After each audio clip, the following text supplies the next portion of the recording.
We believe in this group in the power of story. But it didn't work for me. And it was what made my grandmother tell me all the time, son, you're blessed. But it saved my life. It redeemed me. It's the way God found me. Rest. I'm looking at Tony's like, so is this a corporate business? Is this a corporate business meeting that we're at? Or?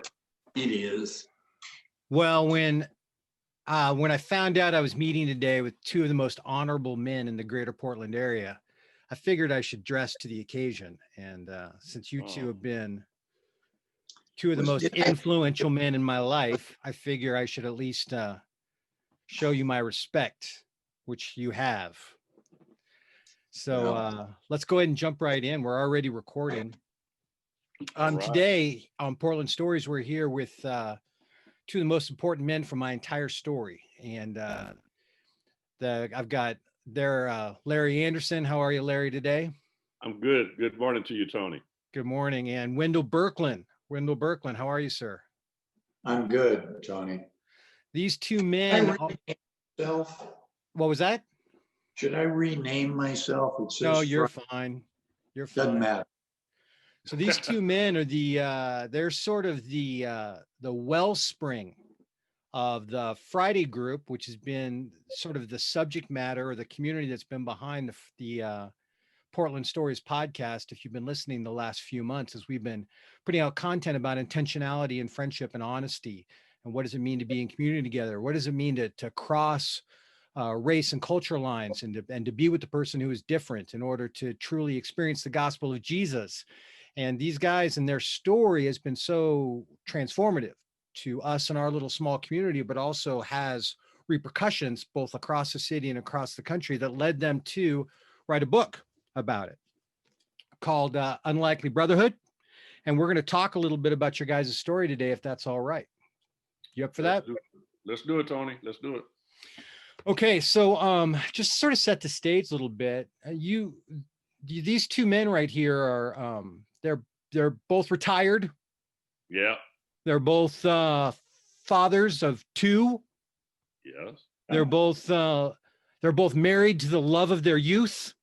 Yeah. That's true. They both love their neighborhoods, love their communities, have tried to be good men throughout their lives, and they both wear glasses. And beyond that, that's kind of where the similarities end. Yeah, for the most part. Yeah. Because Larry Anderson has spent his life living in the city, living to most part in the streets of the city. Wendell's lived in the suburbs and in the country clubs outside of Portland. You guys have both interacted with Portland, which is America's least churched and one of the most segregated cities in the country. But you've interacted with it in very, very different ways. And Larry, you've spent so much of your life as a police officer, working in gang violence, among other things, and spending your career picking up shell casings and dead bodies from the streets of Portland, and trying to put criminals in jail where they won't hurt anybody else. Yeah. And Wendell, you've spent your career trying to keep those same criminals out of jail as a defense attorney. Everybody always phrases that in such a difficult way. I try to seek justice, try to help those men do things in a little better way, perhaps. Thank you. As opposed to specifically always trying to keep them out of jail.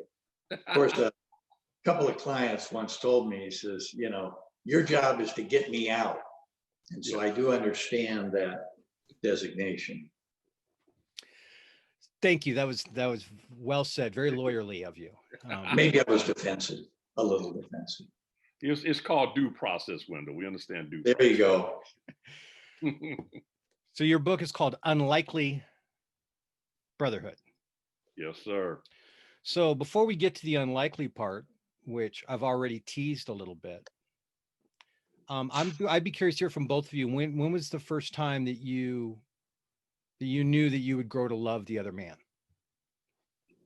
I can tell you, it wasn't the first time we met each other. I know.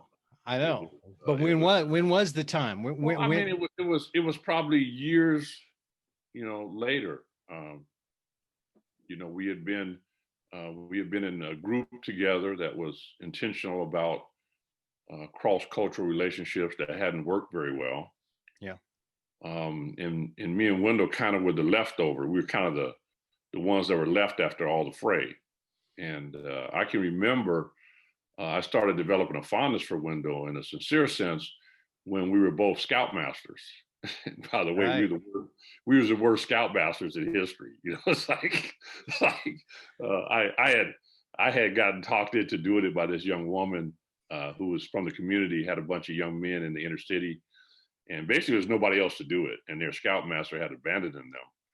And they were meeting across at the Boys and Girls Club from the precinct, and she basically begged me to do it, and because there's nobody else. So I decided, made a big announcement at the failed, well, I wouldn't say failed, but the dissolved men's group that we were attending, that I was going to leave and become the scoutmaster.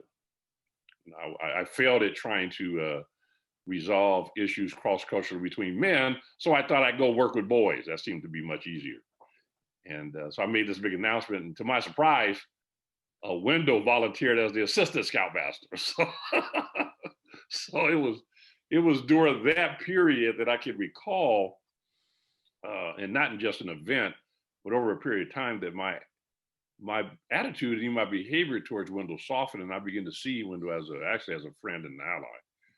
It was short. We began to spend time with each other outside of an issue or a mission to win each other's cooperation, and we actually just kind of hung out and become friends. Wendell, how about you?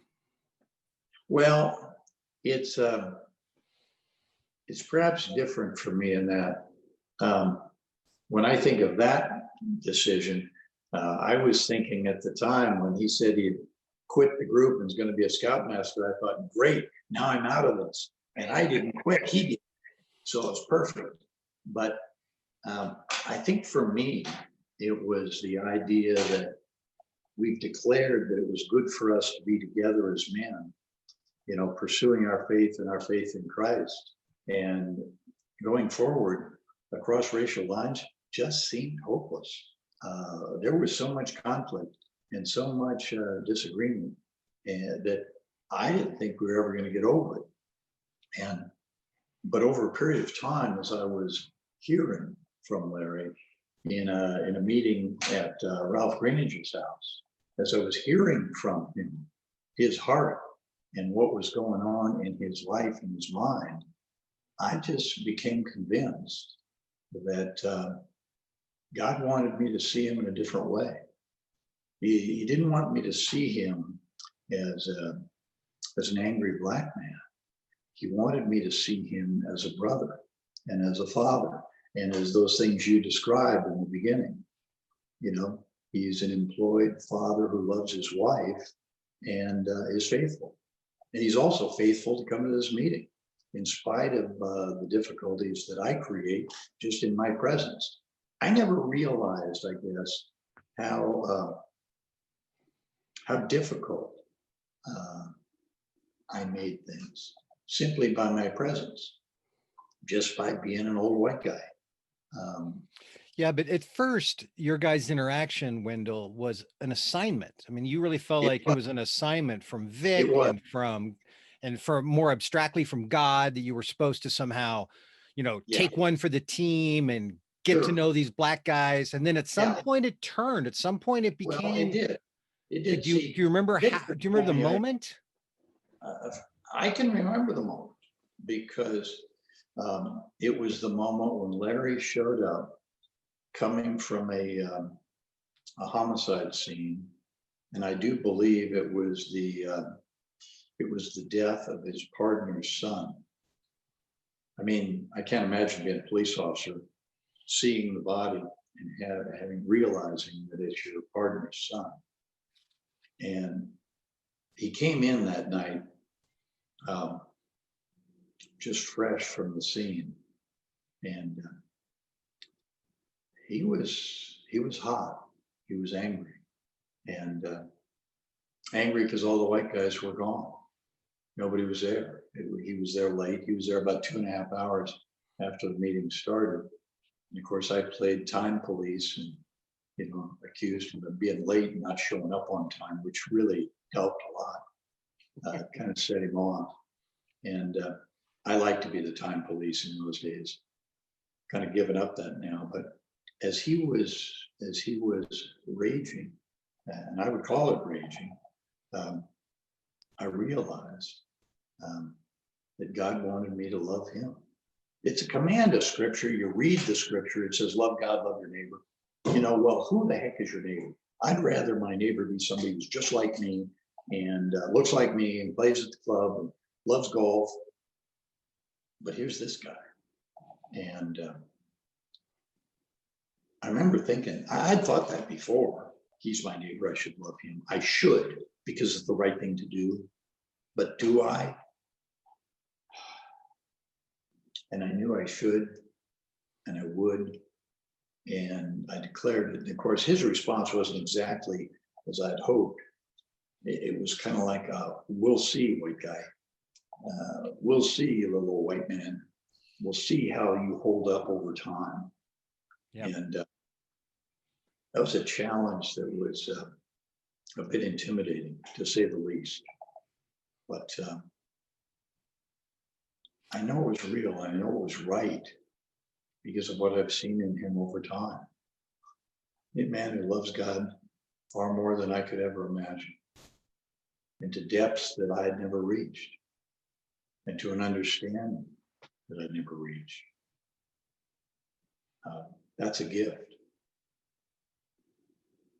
When I travel around the country and I talk with people and I tell them about your guys' friendship, or I tell them about our Friday morning group, which is a mixed race men's community, young and old, rich and poor, black and white, together every week for several hours. There are two responses people have. First of all, they kind of go, well, you know what? If I had been in that situation, I sure would have become friends with that police officer, and it would have been great. And I would look forward to that opportunity if God ever made it possible. And black guys are kind of often the same way. Well, if the opportunity presented itself, I'd be friends with that lawyer, blah, blah, or whatever. But then I go, so we do this Friday thing. We yell at each other. And we go through this thing. They've been together 28 years, and I've been with them 15 years, and we do it every week, and it goes on, and you got to go through this. And they're always like, oh no, I could never be a part of a group like that. So they try and have both things hold them in tension somehow, and yet they're not doing either one. And so could you guys just talk about, for those people like, yeah, I think I would do that. I would be friends with that guy. Could you talk about why your story is so unprecedented or so unlikely? Or I think one of you guys said it was impossible. Like, this is impossible. Yeah, I remember I was hanging out with a guy, and Wendell is kind of close to the truth. It wasn't my, at that particular, my partner's son, but my partner's son had been killed. It was a series of murders that happened kind of in a row during that couple of weeks. So it was something that had built up. But I would say, Tony, that prior to this, I was pretty disillusioned. I was hanging out with a friend of mine who's passed on named Waverly Davis. Right. And he was coming to Promise Keepers, and they were talking about racial reconciliation, which now I don't believe is actually valid, because my friendship with Wendell and my experience in Friday Group has made me realize that there's not two different races of people. We're only separated by the way we think, actually, not the way we look. And I was hanging out with Waverly Davis, and he's the one that kind of brought me into this whole idea of cross-cultural lines, because my intention was just to who I consider to be my people and what was going on in the community. And I had no intention of or any desire to be friends with white people. I knew that I had to associate with them in order to exist, but I never made valid efforts outside of maybe some of my friends in sports that we had in common to make any kind of connection with white folks. That was never my intent. I didn't have any desire to do that. So when we were introduced to this concept through a number of people, and the idea of reaching out cross-culturally and actually developing relationships with people in the greater white community, in my heart of hearts, I knew that would never happen. And one of the reasons I knew it never happened because I didn't want it to happen and I wasn't going to participate. And I remember a meeting that took place over my house, And I remember Wendell showed up, and this is after we had met earlier because of an assignment that I got to babysit a Blazer who is now passed on, rest in peace, that Wendell was representing. And I didn't like Wendell for all the reasons that I could talk about. And so in this meeting at my house, strangely enough, I had my friends there and these white guys showed up. And when the time came after the pitch was given, and they said, usually with the pitch, what you're talking about was given, and people are encouraged by the pitch and they're, enthusiastic. But the long-term effect was, I ain't doing that. I'm not going through that. I thought, and so I basically gave a speech about how this isn't going to work, and I'm not interested. And which was a little disappointing to the person that was presenting it. And Wendell, representing the other group, stood up and agreed with me and said, "This is hopeless. It ain't gonna work. I told you guys." Essentially, he did the "I told you so" to come over here. This was useless, and it was ironically, Tony, I see that as the beginning of our experience together in this process, because we both sincerely in our hearts, with everything that we could imagine, and also due to our willingness to participate or cooperate with it, honestly believe that it wasn't going to work. And that's the first time we had agreement. It is at that moment when I look back that I laughingly now that the Father, the one who actually controls the universe, Right. Pointed to me and Wendell and said, "There are my two." Like the two guys are willing to tell the truth and say, "This is impossible. I will never be in a relationship with this person." Yeah. That was the first thing you agreed on. And God's kind of like, well, I can work with that. Yeah. Like I can work with that. They're actually on the same page. Finally see some sincerity or some honesty. Right. And even though they don't know it, they are the two that I have chosen to make. That's why the book, Unlikely Brotherhood, is so characteristic of exactly what has happened. Very unlikely. It's just unlikely. And it doesn't have to do, it has a lot to do with everything, our intentions, our motivation, our understanding, our unwillingness to cooperate, our past experiences, the separation that is a natural consequence of the way we live in this particular city, in this state. All those things were working to make sure that what we experience now would never happen. And yet, here we are. See, one of the things that's strange about this, if you're a white Christian, there's no way you accept the fact that you're a racist, because of course you're a good person. And so racist is bad, therefore I can't be one, therefore I'm not one. And I'll never forget when my friends wanted me to go to this meeting, I literally stated out loud that idea of this relationship across racial lines. I said, it's hopeless. And I said, I'm going to work with the white guys. Now, when you think about that, it's the most racist statement you can make. And yet, I didn't even realize it's just coming out of me. I'm raised in an all-white Raleigh Hills neighborhood. I moved to California. We moved to Orange County, the white section of California. There is only one Black family out of a high school of 3,000. I mean, we just go from white place to white place. And therefore, our church is the same. And we believe we're following the living God, but there's only white people there. And we don't see anything wrong with that. That's just the way it is. That's just normal. Well, it's normal if you live in a segregated world that's had, 400 years of slavery and Jim Crow laws and separate but equal, and the divisions in housing and economics that we've seen in our country. But of course, I don't see that because I'm one of the good guys. Right. Geez, I couldn't possibly be racist. I look at myself and I don't see a racist. I see a wonderful white man. Sure. And of course, Larry sees something a bit different, and his friends see something a bit different. And I remember Wendell, when he confessed years later, he said, "Larry, I always thought you were lucky to have me." Yeah.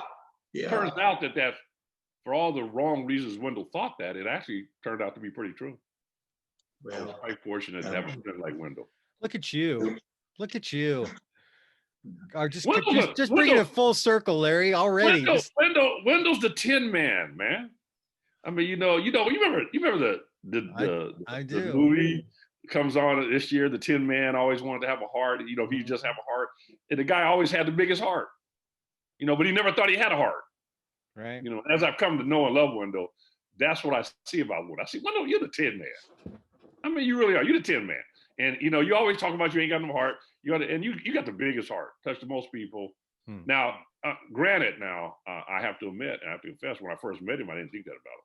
Right. As a matter of fact, I told Wendell, my friend, my precious friend, that Wendell repped everything I hated in white people. And of course, that draws you closer together. Just you know, when they say that to you, the thing that's difficult about that, you see, is it took a long time for me to understand how I reacted and continually reacted just automatically in a way that caused that.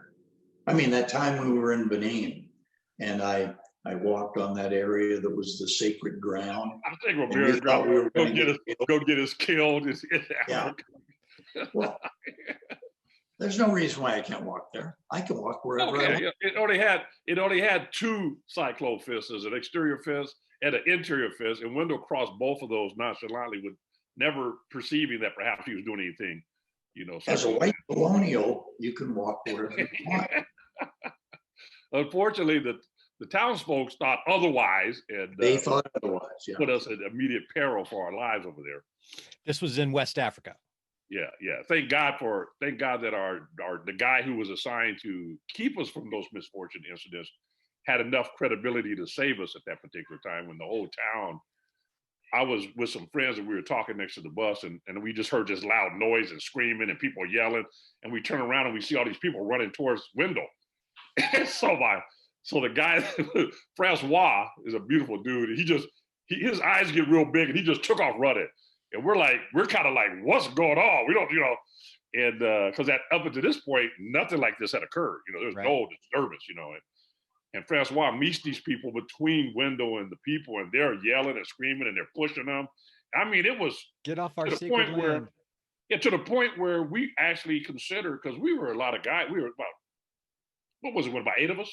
About 8. And we had some big guys in our group, and these were a lot of little dudes, you know, and they were, you know, but they were outnumbered. But we were thinking, we have to go rescue Francois, you know, like these dudes are pushing, and you know, they're screaming and they're pointing at Wendell. And I think John Kendall's with them, and we're thinking. And we had another driver who was just a driver, and he told us, and I don't know how we got on the subject, but he just told us, hey, you guys just stay here, don't go down there. And we're like, well, hey, we need to make sure Francois was okay, you know. And right. Because if it was just Wendell, you could let him have Wendell. I mean, we weren't concerned about Wendell doing it. That's a worthy sacrifice. At this point, we were all unaware of what Wendell had done at this point, because we weren't paying attention. And so this went on for about 15, 20 minutes. And then basically Francois came back and told us, how much money y'all got? How much money you got? Get your money together. And so we had to basically give all our money up and basically pay these cats to not kill us, you know, tear our bus up. And then our visit to this particular area, Ouida, the slave trade routes, was cut very abruptly short, and we were ushered out of there real quickly. That's my brother Wendell right there. So now, with the benefit of gray hair and gray whiskers, as it might be, when you guys look back at those sort of pre-friendship, pre-brotherhood days, what's sort of the one big thing that you sort of had to give up in order to go on this journey with the other man? What's the one thing you think that was really standing in the way, or what's one thing that was really what was the lie you had bought into, or what was the sin maybe even that you were holding on to? What you have to give up is your own way. You know, Larry had a wonderful, endearing quality. He says, I'm not going to meet you halfway. You got to meet me all the way. Well, it's the very way you have to meet God. You have to give up your right to yourself. There's a scripture that says, you want to be my disciple, deny yourself. Well, I don't want to deny myself. I want to do what I want to do.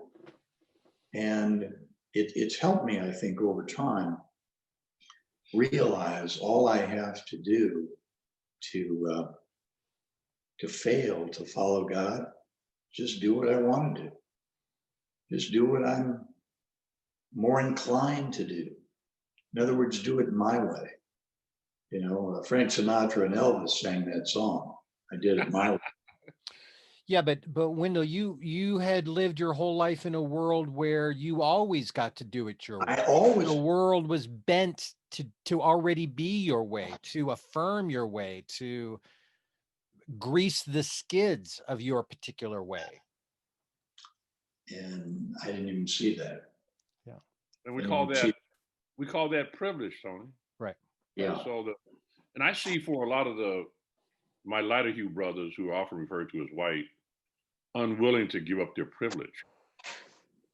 You know, the thing that they've sacrificed to become white, their culture, their identity, their humanity, to have the privilege of being white that offers certain benefits, that they're always on the top, things always work out, they're always a beneficiary, everybody else is suffering. You know, a lot of folks aren't willing to give that up. They you know, at best they want to negotiate it, but they're not willing to just give it up. And when I say give it up, not just let it go, but actually put themselves in a position by using their privilege for the benefit of other people other than themselves. Very few human beings, the closest I've seen anybody do that is Wendell. He had done it completely. That's great.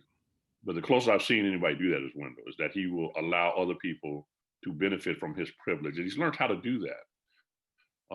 That's how I got to the National Prayer Breakfast, you know, because Wendell was like, look, I'm going to use my privilege to get you and make you able to attend and then to be seated at the table. And that was all because I went on the privilege that was given to Wendell, because people like me were excluded from events like that. For me, in order to accept and receive a man like Wendell, I had to give up all my grievances.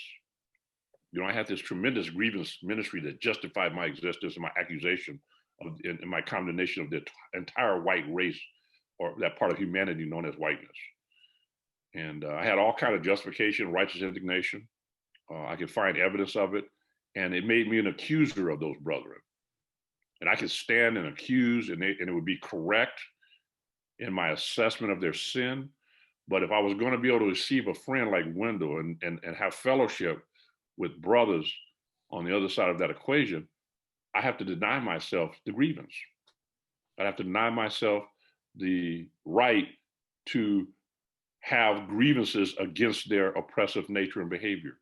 I had to acknowledge, Tony, that perhaps maybe this was a sentence that was given to us from our Father. And I had to find other reasons for our suffering that didn't necessarily point or direct itself at white folks. Certainly they were a part of the oppressive nature of my suffering, but are they the origin of my suffering? Very difficult thing to have to deal with in the face. And a lot of people, especially people who identified as Black in this country, absolutely have so much pain and hurt and disappointment and suffering, they can't even begin to ask that question. They can't even to deal with it. And the minute that somebody like Wendell shows up, or a person on the other side, all of the pain rushes back, and they want to point and condemn and blame and to justify their position, because that's all they have, man. That's all they got. So in order to accept a person fellowship that the Father offers, how does white men have to deny themselves? Basically in their privilege. And I don't understand what that means, because I haven't often been a beneficiary of privilege. I've had some privilege, you know, benevolence of white folks that allow me to go certain places, but I've never experienced the whole idea and identity of privilege. And so to me, it's like, it's kind of something very silly that they have to give up. I mean, certainly it's unequally yoked, considering all the pain and all the hurt and all the things that my folks have experienced historically, my ancestors, the humiliation, that I have to give that up in order to be able to receive the benefit of fellowship from people who historically have been my oppressors. That takes a tremendous amount of faith in Elohim, the only one that can deliver us from that. I mean, without that, it's impossible, Tony. That's why I know that my friendship with Wendell has been divinely ordained and inspired, because there ain't no way on earth that it's possible any other way. It just isn't possible, because there's too much hurt, there's too much division, there's too much pain. And it's been tested throughout over a sustained period of time. And people who have tested it have found it to be absolutely true that me and Wendell, contrary to every reason why we should not do it, actually are friends. I refer to Wendell as my friend. And so when people ask me, especially with Black folks used to ask me, they go, what you doing with the older white guy? Who's the old white dude? Because they couldn't make any connection, because like Wendell can't even play basketball. So most of my white friends, they were some kind of connection. They can play basketball, or they were, are he from your job? What's the white dude doing at your mother's party, man? Who's that dude? And what's that? And I would try to explain it. And even in my explanation, as I'm explaining Wendell, it didn't make sense. And I would find myself listening to my explanation and not believing it myself. And so I finally can conclude it that, Wendell is just my friend, deal with it. Yeah. What did that look like? What did it look like when each of you, the penny had dropped and you're like, all right, I'm supposed to be this person's friend. I even maybe want to be this person's friend. Now we got to figure out how to start to take, golf club life and Portland city life. And we got to somehow what did that look like for you guys to begin to actually share life together? Well, it's different. I mean, it just is. There've been tremendous areas of separation between groups of people that look like us. But I think one of the things that was most difficult for me to see is the participation of my own church in this separation. The white evangelical voting bloc that supports Trump. I mean, I identify as a white evangelical, but how is it that white evangelicals and Black followers of Christ are so separated politically? It's crazy. It's crazy. And as I begin to read and see some things that expose this, it's revelatory.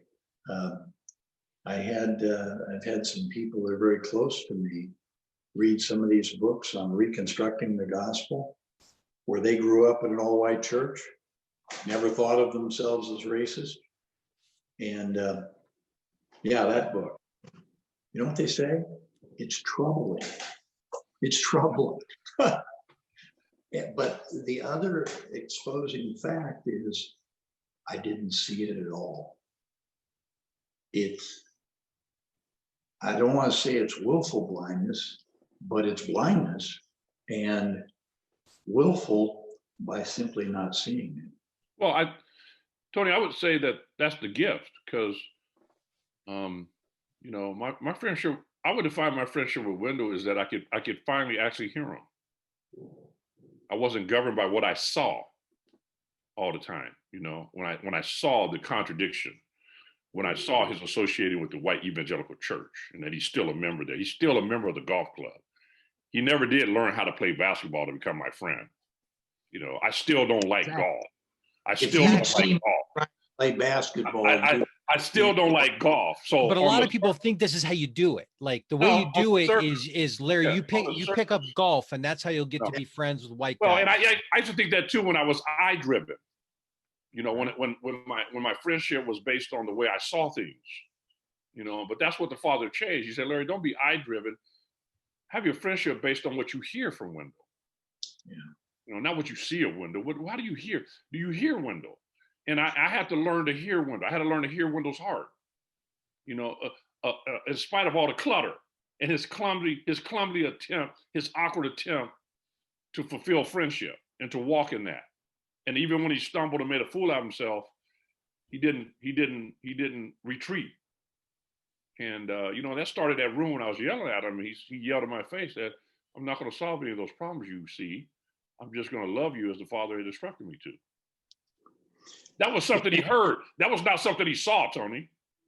He heard that. And of course, he admitted later, it took him a year or so before he actually admitted what he heard, because he was trying to see evidence of the possibility. And that's what happens, Tony. When you try to look for evidence, out of your eyes for change very often is hidden and buried beneath all the pain, man. But the Father says, be led by what you hear. And so my prayer was just to alleviate some of the pain that I was experiencing in the relationship. I said, Father, can I hear him? Can I hear the man? And I begin to hear very, very subtly at first, I begin to hear Wendell's heart.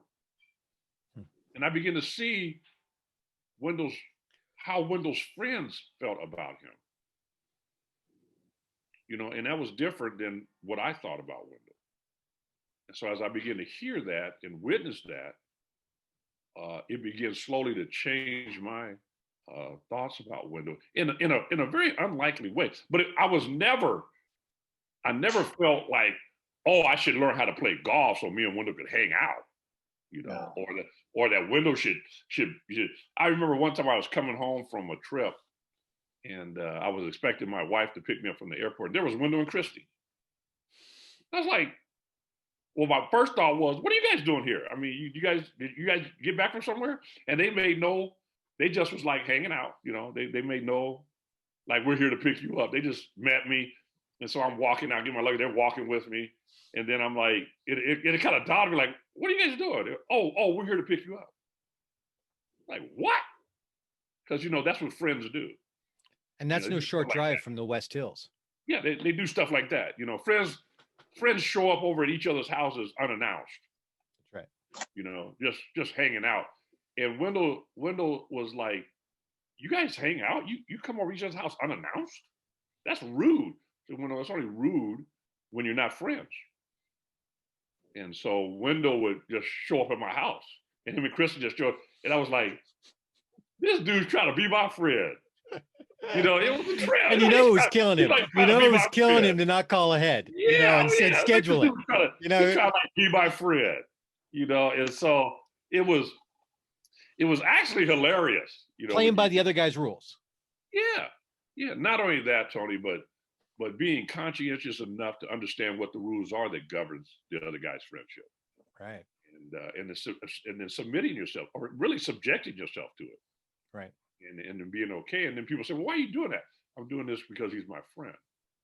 And there's no other logical explanation. And I've seen Wendell do that over and over and over. You know, on the other side of that is I have to live with the consequences of his whiteness, you know, that never leaves him. We're constantly in conflict over that. But it just doesn't matter that much anymore because of what the Father has done. And not only what he has done in my attitude towards Wendell, but in my attitude towards those who Wendell knows and cares about. Because the other lesson that we learned was, you know, share each other's friends. You know, so it wasn't enough for me and Wendell to be friends. It was important that my friends knew Wendell and had the opportunity to become friends. Right. Put a pin in that because I want to get to that in a minute. Wendell, do you want to follow up on any of that? Like just the process of beginning to share life together, to come together? There's that, but one of the other things that I think keeps people apart is there's this image of the angry black man, and he's fearsome, he's dangerous, and he's a threat. And one of the things that I learned over a period of time as I was with Larry is that just the way I act, react, speak, talk makes him angry. and, you know, I couldn't even grasp that. How is that possible?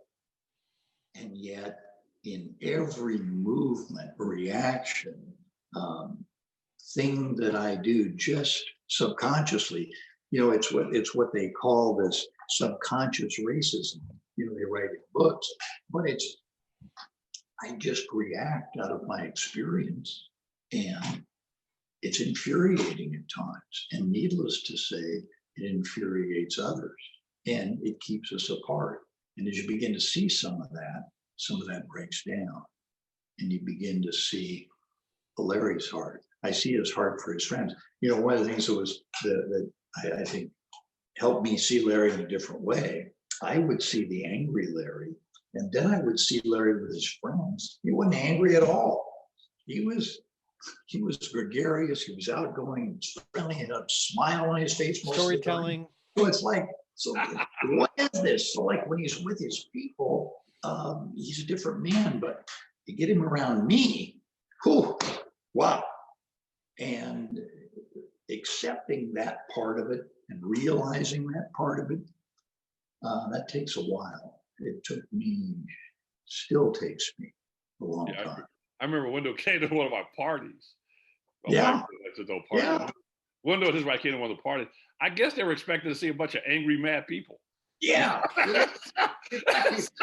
he was shocked. He kept telling me, man, everybody was having a good time at your party and stuff, man. I was like, yeah, Wendell, we're not walking around It's a party. mad all the time and angry and yelling at each other. We actually have a good time when you're not around, you know. So it was pretty hilarious though. But it was funny the fact that they actually thought they were going to come to some kind of divisive, you know, politically charged, you know, debate around alcohol, which is what some of the parties I went to with Wendell.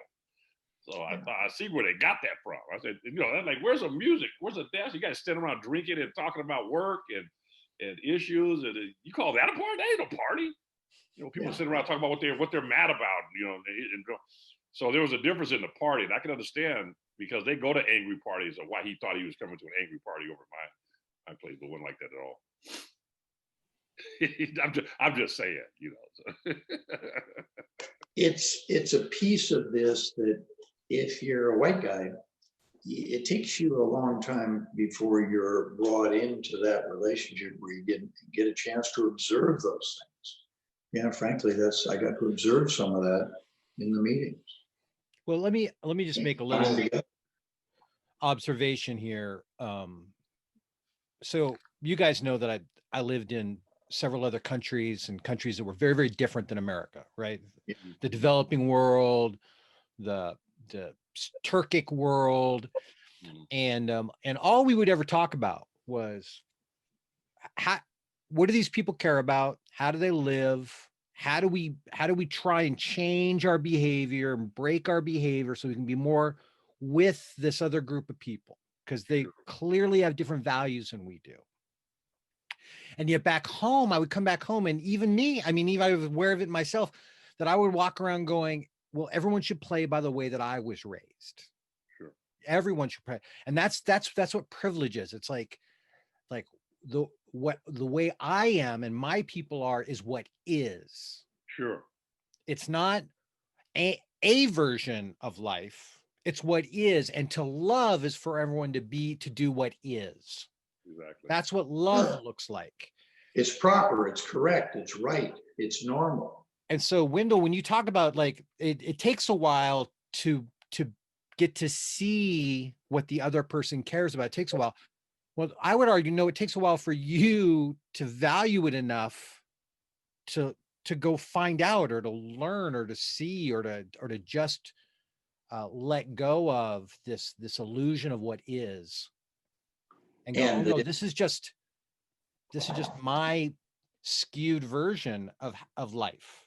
Does that make sense? It's the hardest thing. Makes sense, but it's like changing everything you've ever experienced and allowing the Father to weave it together in a tapestry that's actually more blessed.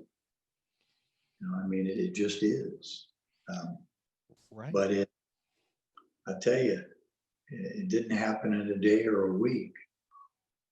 Well, and that's that process of white privilege or white normalcy that makes you think that you are in fact the image of the Most High. Yeah.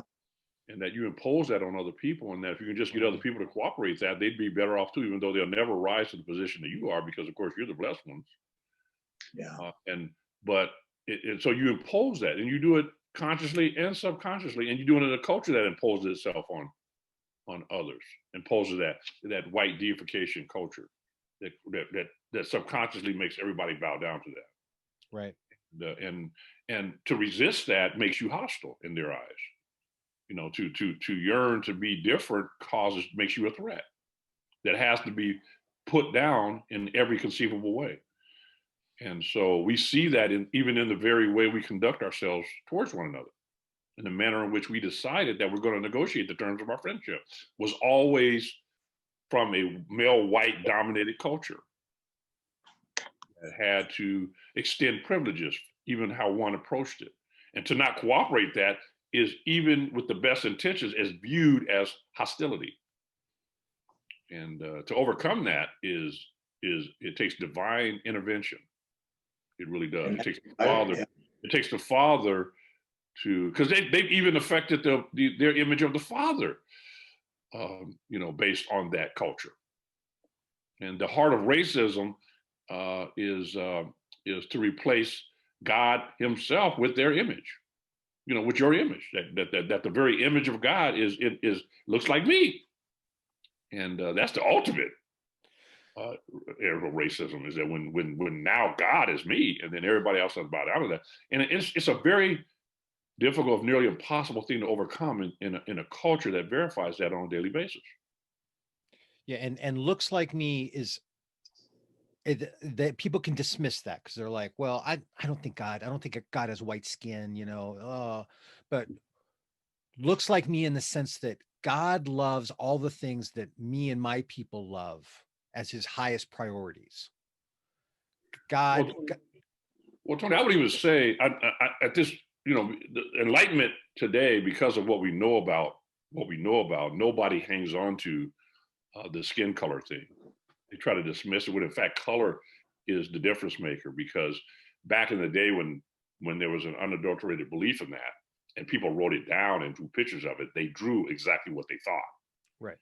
And these are the images that we see that are even still perpetrated today as a deity, and then the argument that I have that people perpetrate today is exactly what you said. Well, it doesn't make any difference. No, we're not even, but it makes all the difference in the world, because what you've already did is establish the origin of the fact, so that the image is indelibly in everybody's head. And so now you say it doesn't matter, but you don't get rid of that image by saying it doesn't matter. You have to refute it with the truth.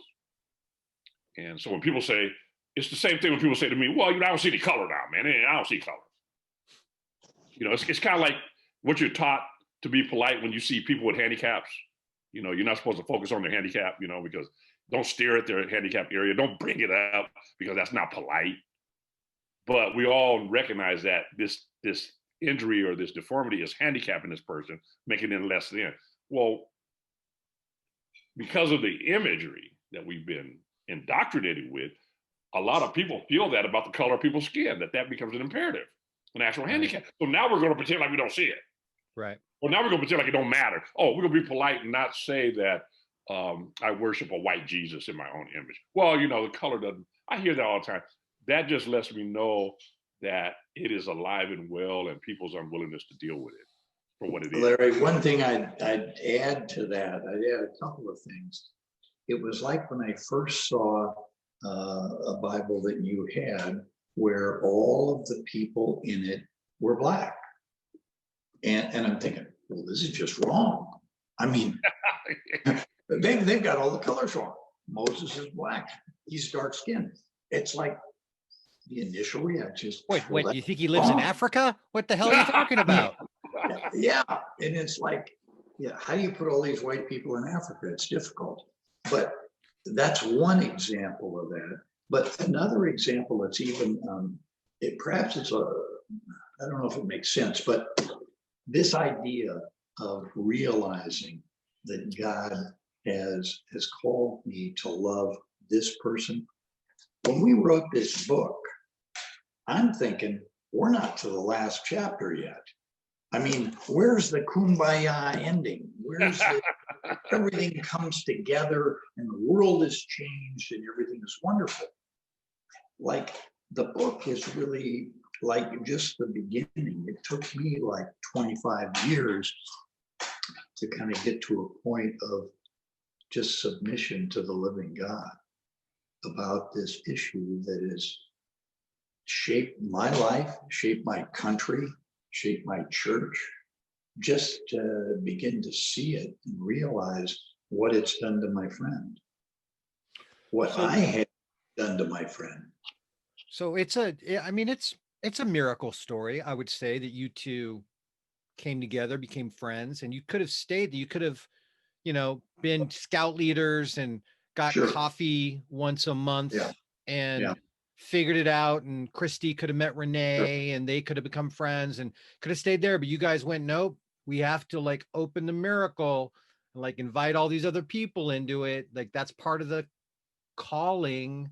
Like, how did that happen? How did you do it? Well, I know it wasn't just you, but let me just say that, and Tony, let me deal with your question. I want to make a comment about the book.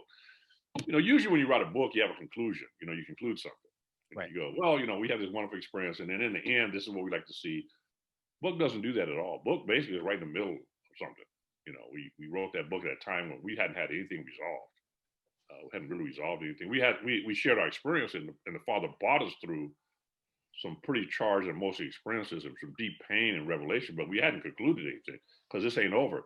The book talks about we're right in the middle of this process, and this is a way into each other. This is a path towards each other rather than the path that's often taken away from each other. Now, I can say that the Friday group experience started when we decided to share this experience with our friends. When we said, this is not enough for us to have our own individual relationship, but we're going to share this with our friends. I brought my friends into this relationship. And I remember, I think it was Doug Crane who coined the term. He says, share your friends with one another. That's when you're really in relationship. When it's not just something that I benefit from, but I actually bring my friends, and then I share my friends in the relationship, and I let them have the experience. And that's how we kind of, the Father, I have to admit, began to build on that. And as my friends entered into the process, not to prop me and Wendell up, but to engage in it themselves. And then all of their stuff came, all of their hurt, all those things began to surface. And we began to see the consistency of the pain on both sides. And it's very interesting. It's one thing for you to go through this experience yourself. It's another thing to sit back and see the people that you care about, raise with, go through it. And you get to watch it with them and experience with them. And then revelation about, some of the deep hurt that they themselves experience begins to surface in front of you. And healing starts taking place. And as you begin to share that as a group, the Father begins to mold you as a body, even in a deeper relationship with those who I had friendships with before. And so it was that invitation to bring my friends into this equation and to share my friends across the, not in a way that was guarded or in a way, but to simply open them up to the process and then let them have their own experience. And to do that is when this process of what we've come to know as Friday, at least in my opinion, I begin to see the Father work that out. And, some men, and the thing that you got to let go of it is that you can't control it. And, men pass through, we've seen people pass through, come and go. so there's been many. a few that stayed. I mean, there's been hundreds, I can say thousands of men that have come and gone through this process, and it's been, and that's the amazing part. And the whole time I have to remind myself that this isn't mine. This is a gift that you give away and you let people experience it. And easily said, not easily done. Not at all easily done. And you have to, and I have to really refrain from saving my friends, protecting my friends in this process, and just let them have the experience and then walk through that experience with them. And it's been amazing, but it didn't always feel that way for the most part. It felt dangerous and violent. Yeah, very fragile. And sometimes I wondered alone what we had gotten ourselves into. And if this was really going to be sustainable, and is a change that I'm seeing right, or if somehow I've somehow violated friendship, and led people into a thing that's going to result in more pain and hurt. So it's all of that. It's all of that. Wendell, how has it been painful for you to try and bring your friendships into this? Well, I think the difficult part has continued to be that people don't want to change. And this Well, when you think of a command of God to love God and love your neighbor, I'm struck by the way I was prepared for that before I actually got into this process. As a criminal defense lawyer, I would be put together with a client who's done something terrible. And then the good religious people in the church couldn't figure out what I was doing with it. Why am I with him? Why do you care? Why are you helping? Well, he's a child of God. I don't know if you've ever seen the movie Dead Man Walking, but Dead Man Walking brings it right home because the guy's a dirty, filthy killer. And Sister Prégine describes him as a child of God. And I fast forward from that to the fact that every time I bring different friends in, and they might have to give up some of their, the term is privilege, but give up just the way they are, they'd leave. And it's a denial of the scripture that says, if you want to follow me, you have to deny yourself. Nobody wants to deny themselves. They want it their way. And that's been a disappointment. By the same token, it's not surprising. A lot of the people that followed Jesus fell by the wayside. I mean, it's not surprising at all. And I even see the struggle that I deal with from time to time and think about what's been going on in my mind. It hadn't been simple, and it hasn't been easy. And yet I believe God's bringing it around. I'm seeing it. I'm seeing the response to that. I saw it this week with some people that I've been with that want to do this in a neighboring city in Washington.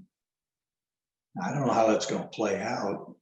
I think you know how it's going to play out. You just don't know if they're going to hang. You just don't know if they want to hang. We can no longer say we don't know how this is going to play out. We know exactly how this is going to play out. And do you want to hang? I'm more hopeful than I have. Okay. So Jesus said you are a liar if you say you love God but you hate your brother. That's right. And you guys have taken your story to Washington, D.C., the National Prayer Breakfast. You've taken it around the country. You wrote a book about it that thousands of people have read. And there's something inside people that want to experience something similar to Friday morning. They do. They want to. Absolutely. They read the scriptures and they go, they want to experience Acts 2. Absolutely. They want to experience Revelation 7, every tongue, tribe, nation of people brought together before the throne of God. They want to experience that deep down inside. And yet they do not know how. Yeah. And their naivete, they think, well, it just involves, finding a couple people who look a little different than me and let's just start it and it'll work. Like sure. What advice do you have, or what do you have? Like, be aware that this is what it really takes. Yeah. I Tony, I'm so glad you bring this up because I got friends. And by the way, let me just tell you, all my friends who I selected to go through this process with me, only 2 have survived. Right. They're beat up. I mean, so none of my other friends, and I have many, are even nowhere to be found in this process. Right. So, and so that's the one thing. One thing is you can't manipulate or determine the outcome. You don't get to decide who's going to stay, and the other part of that is I have so many new friends that I would never have known. Right. Had I just stayed in my little lane, and they're unlikely. Tony, you're one of them. I mean, I consider you one of my closest friends, and you're one of those guys who we've had. I wouldn't have chose you. I know you wouldn't.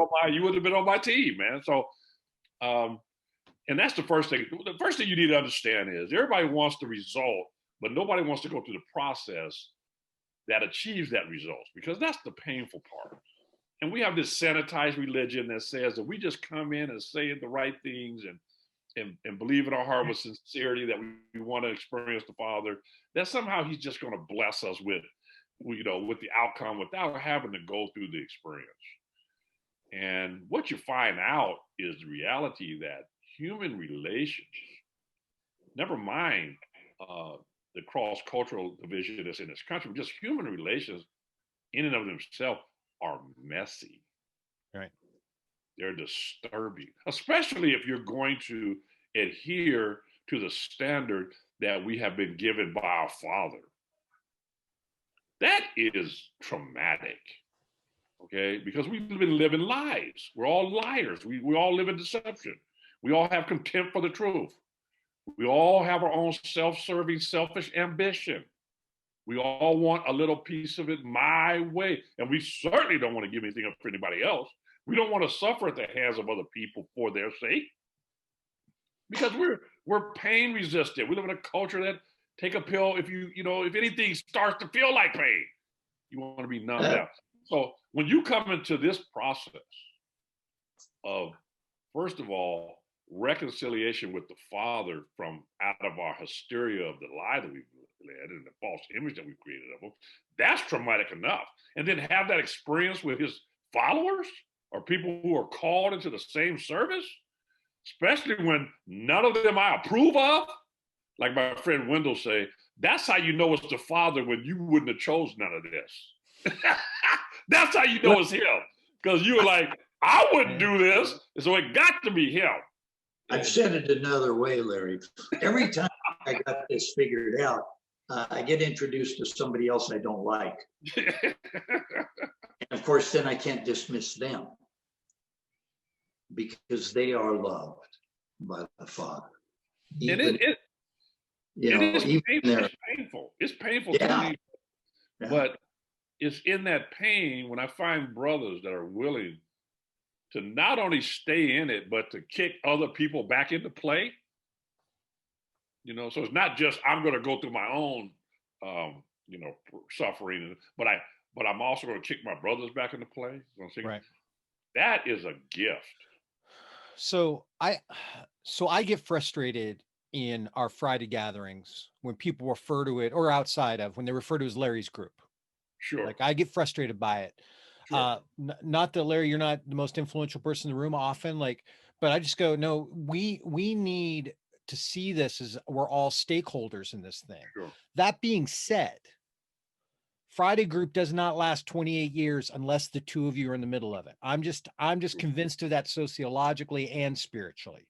Sure. Like the fact that there were two guys who showed up every week and they sat in the room, even if no one else showed up, and said, we are going to stay here. We're going to put a flag in the ground and say, we need this. Our communities need this. The church needs this. The city needs this. We're going to be here together. We're going to figure it out and see who comes with us, right? But to have somebody who says, I'm going to show up every week is essential as just a practical thing about a group like this. Sure. Do you agree? I do. I absolutely agree. And Tony, I had to personally accept that calling from the Father. Right. And I had to, and really it was him saying, look, man, I chose you. You didn't choose me. And because I chose you and I choose others, you don't get to decide who comes and who goes. And there's many times that it's just been me and Wendell sitting in that room. Sometimes Wendell's sitting there first, sometimes I'm sitting there. But it is a total surrender to the Father's will. And then you can accept, Tony, you can accept everything else when you do that. And I think the Father makes movements around people he called. I don't think there's independent movements that's not associated with people he has called and that put at the pinnacle of that. And then he builds ministry around that. Now, what happens, and we've all experienced it, is when we start believing it's about us. That how me and Wendell could easily think, well, this whole movement's about us. And that's why I'm oftentimes offended by, oh, this is just Larry Anderson's thing. Right. And I have to tell people, if it was Larry Anderson's thing, 9 out of 10 times you would not be here because Larry Anderson would not have chose you. Yeah, 99 out of 100. Yes. So don't think it's Larry Anderson because the Father has saw fit to use me and Wendell's relationship and life and stuff as an example of his mercy and his faithfulness and his authority. And so don't be confused by that. I think it takes a while, especially when people come in out of that environment where they are the center of their own attention, and therefore they have a hard time seeing that attention diverted to someone else, that they begin to think like that. Oh, this must be Tony's thing. And they don't see the value of their own participation. Right. And just by being there and having experience and then participating as an adult, not as a child who needs to learn something or be given something or to be fed, but you come as an adult who brings adulthood with you and participate as an adult, because that is the movement. And so I would say to you, oh yeah, but I've had to, and I think out of all the people that I know, how hard Wendell has wrestled with being that guy. And I know I've wrestled with being that guy. There's been thousands of times that I want to run and hide and not be that guy. And the father's like, no, you ain't going in the closet. Right. Even when we had our book, Wendell, we laugh at it now, but it was pretty. Wendell tells me when he wrote the book, he says, you know, Larry, when I hand my book out to my white guy, they don't want to read your story. They just want to read Wendell's story. Right. I didn't have the nerve to tell Wendell that. The black guy did the same thing. They didn't want to hear Wendell. They came to me and said, I didn't read about Wendell. I don't care about Wendell. You know, that is just that is our culture, man, right there. That sums up our culture right there. It does. It sums it up. I mean, I don't care about him. I don't want to read about him. I mean, it's so obvious when they'd say that. It was so obvious when a number of white guys that I know who don't say they're racist, they just don't want to hear it at all. I mean, that's how closed we are. That's how difficult it is. You can see it. You can see it in the parties. You can see it in politics. You can see it in announcers on TV. I'll sit and I'm in a group of white people and a black commentator will come on. White people don't even want to hear what the man has to say or the woman has to say. She or he is speaking out of her experience. White people that I know and love don't even want to hear it. And that's not the heart of God. Yeah. I know that's not the heart of God. That's the part that continued to convict me, as I would see white friends refusing to even hear honest testimony about life. It's tragic, and that's how separated. And that's what you see in the book. Heck, I grew up for 30 years, basically, never meeting a black person, never experiencing any truth that they might want to share with me. And that's what Larry has shared with me over time. I mean, it took a long time till we were driving one time to Washington, state of Washington. And I suppose we'd known each other for maybe 10, 12 years. And I said one of my usual questions, like, so Larry, tell me a little bit about your life. You know, like where you were born and how you got to this place. And if you got about a 3-hour drive and no radio, and the guy will talk, you can hear a lot. And I heard more on that trip than I could have ever imagined. That's the gift. Back to that listening thing. Yeah. Hey, I just want to hear a little bit about moving forward from here. I mean, just with a lot of affection, like Wendell, you're slowing down, man. You're not the same guy I knew.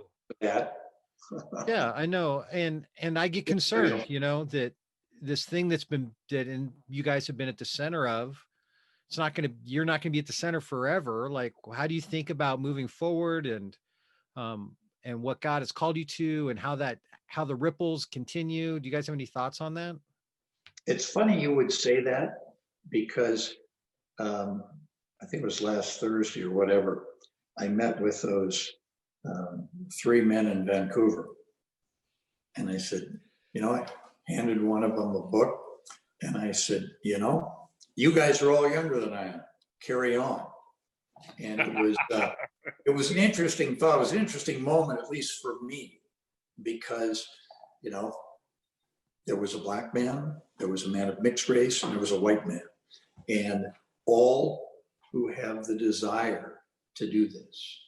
And it was interesting that the white man's comment was, I've shared this with my pastor, but he doesn't seem too interested. Yeah, duh. It's not a church growth method. It's not a way to raise the tithes and the contributions to the church, because there's great opposition to this. And frankly, that's the part that breaks my heart, is that there's so much opposition, personally in individuals, and then society-wise in the broader society. That's the difficult part. Yet, God is calling men and women, obviously, to this. I call it the community.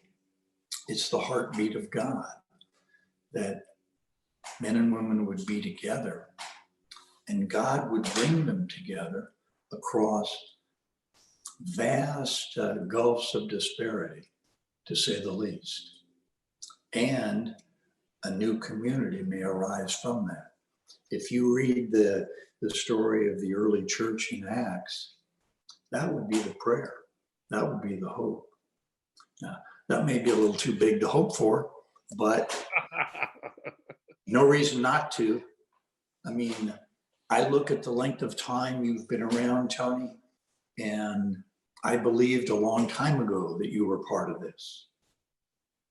You may not have, I don't know, but I did. Well, I want to accept the fact that, well, I don't know if I actually believe it, but the fact that Tony said, oh, I put a tie on for you guys. Yeah, right. But the fact that there you are, Tony. I mean, nobody would have guessed this, that we would be talking. You know, when neither one of us ever thought about writing a book. No. You know, and yet here the book is. Neither one of us thought it was going to be a New York bestseller. We thought it'd be dead in the water, yet it keeps turning up in the oddest places. You know, yeah, I look at the gatekeepers and there's a lot of resistance to our story, but the masses out there, they hungry for it, man. They want to hear it. They want to see something real. I saw that for the first time in my life in Washington, D.C. last year when I got to speak. And I talked and I watched the gatekeepers toil with the message, but I watched the masses hungry for it. I remember when we had a little blip on Netflix, and the you know, the gatekeepers were all, you know, doing what when the report was going to come out, Washington D.C., they were putting their spin on it because they were fearful, and then the masses just responded overwhelmingly. Who is that group of people? What they went from a couple of hits on their website to 100, 200 a day. You know, people want to know, is there anything real in relationships happening anywhere? And so I think our biggest hindrance is that we spend too much time on the gatekeepers and the people who are at the pinnacle, you know, controlling the media and all that. And unlike the Mashiach himself, who spent a little time dealing with them and reproving them, but he got out into the masses, man. He took the message to the people in the street, and they responded overwhelmingly. That is who we serve, Tony. And if we act accordingly, what I don't have to believe it anymore. I see evidence of it. The fact that we've been around for 30 plus years, how does that happen? That we're still here. A lot of those other organizations that resisted us and told us and told us we were insignificant and that, you know, and that we just ignore you and go away, they're gone. And yet here we are. Now we have a podcast. Who would ever thought that we'd have Wendell on a podcast? You know, talking live streaming on a podcast, Wendell Birkland. And it's a shame that more people don't know who Wendell Birkland is and know where Wendell Birkland comes from. You know, this is not some dude on the side just talking. This is Wendell Birkland, Mr. Respected in the community, you know, the top lawyer, you know. And so I think it's fascinating that the Father has changed his heart. Now, if the Father can change this dude's heart, wow. So, Tony, where's it go here from now? I think if we release control of it and let it go out among the people in the community, they can't help but to respond. How do I know that? Because my father said his word will not come back void. I could not resist my father's words about this. I struggled with them. I fought with them. I resisted them. And they overwhelmed me. And now here I am, writing books, being on podcasts, talking about white friendship with old white guys, talking to people all over the country, leadership, the smallest guy that we've had everybody come through. Tony, I'm talking to you. And so I just think that the Father is having his way and his will be done. And I am just so thankful that we, in a small way, can be a part of that. In the obscure little corner of the country called Oregon, in a little white city with a small population of people called Northeast Portland, you got to be kidding me. That we can have influence all over the world. Well, I'm just so thankful, Tony, that if I didn't see another thing, I got to see that. The Father let me see that. And more importantly, my Father lets me see that it is possible that I can be friends with a man like Wendell Birkland. There you go. That is actually possible. And not only possible, Tony, but it's enjoyable. Wendell cracks me up, and I tease him, and and he gets on my nerves, just like a real friend. But our friendship now is never in question, as far as I'm concerned. It's never a question. It's a matter of historical fact, written in the oracles of heaven itself, acknowledged by my Father, and will be for eternity. That is a never-ending blessing.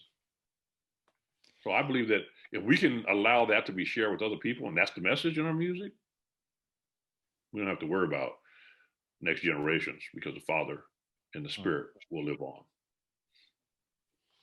All right, on page 120 of your book, which, by the way, we haven't mentioned Ken Koopman yet, who helped you guys write it. I think it's appropriate. Ken Koopman was the scribe that put all this down on paper.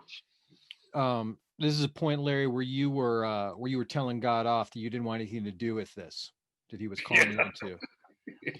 And this is what you sense God say, and this is what I believe God's saying to many of us. All that stuff you're doing, I never asked you to do any of it. God speaking. I'm the one who should carry those burdens. And as a matter of fact, I didn't even ask you to believe in me because I believe in you. Amen. I chose you. You didn't Amen. choose me. That's right. And it is the Father in heaven who has chosen all of us to be a part of his family, to live this gospel. Yeah. This gospel that is a gospel of one family. That's right.